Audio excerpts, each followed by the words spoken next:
حمد ہے اللہ کی اور درود و سلام قائم آل محمد علیہ السلام پر۔ ایک عالم دین نے واقعہ بیان کیا کہ ایک ڈرائیور مشہد کا رہنے والا تھا جو اپنے ساتھ سامان لے جا رہا تھا۔ سردی بہت شدید تھی، اتنی سخت سردی کہ انسان جم جائے۔ کہتا ہے کہ میں ہائی وے پر نکلا اور اچانک سے میرا ٹرک خراب ہو گیا۔ میں ٹرک سے باہر نکلا اور میں میکینک بھی تھا۔ میں نے پوری کوشش کر لی لیکن ٹرک اسٹارٹ نہیں ہو رہا تھا۔ اتنی سردی تھی کہ مجھے معلوم تھا کہ اگر میں تھوڑی دیر بھی باہر رہوں گا تو میں مر جاؤں گا، اور جب میں نے دیکھا کہ سورج غروب ہو رہا ہے تو میں کچھ کروں، لیکن میں کیا کرتا۔ کہتا ہے کہ میں آ کر اندر بیٹھ گیا کہ اندر تھوڑی سی گرمی ہے، لیکن مجھے یہ بات سمجھ آ گئی تھی کہ اگر اب میں کچھ نہ کر سکا تو آج میں یقیناً انتقال کر جاؤں گا۔ اس قدر سردی تھی اور مجھے دور دور تک کوئی نظر نہیں آ رہا تھا۔ کہتا ہے کہ میری آنکھوں کے سامنے میرے بچوں کے چہرے نظر آنے لگے کہ جنہیں میں خدا حافظ کر کے آیا تھا،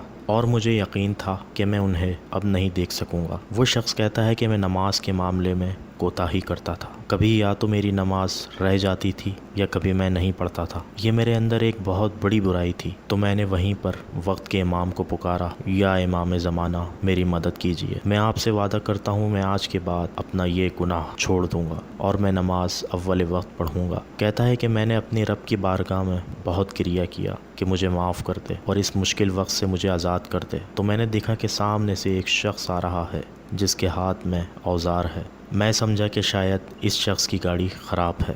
جیسے ہی میرے پاس آیا، میرے شیشے کے قریب آ کر کہا کہ میں تمہاری گاڑی کو ٹھیک کر دیتا ہوں۔ کہتا ہے کہ جیسے ہی اس نے کچھ کیا، تھوڑی ہی دیر میں ٹرک بالکل ٹھیک ہو گیا۔ وہ واپس آیا اور شیشے کے پاس کھڑے ہوا، تو میں نے کہا کہ بہت شکریہ، چلو میں آپ کے ساتھ چل کر آپ کی گاڑی بھی ٹھیک کر دیتا ہوں، آپ بھی مشکل میں ہیں۔ تو وہ شخص کہنے لگا کہ نہیں، میری کوئی مشکل نہیں ہے۔ میں نے کہا کہ ایسے کیسے ہو سکتا ہے، آپ نے میری بہت مدد کی ہے، تو میں کوئی نہ کوئی تو آپ کی مدد کروں۔ تو کہنے لگا نہیں، ہمیں کوئی مدد نہیں چاہیے، بس اس عہد پر قائم رہنا جو تم نے کیا ہے۔ کہتا ہے کہ یہ میرا سننا تھا تو میرا بدن خشک ہوا اور میں اتنا بھی ادب نہیں کر پایا کہ میں گاڑی سے باہر نکلتا، لیکن جیسے ہی مجھے سمجھ میں آیا کہ میں باہر نکل کر پاؤں میں پڑ جاؤں، جب تک وہ شخص غائب ہو چکا تھا۔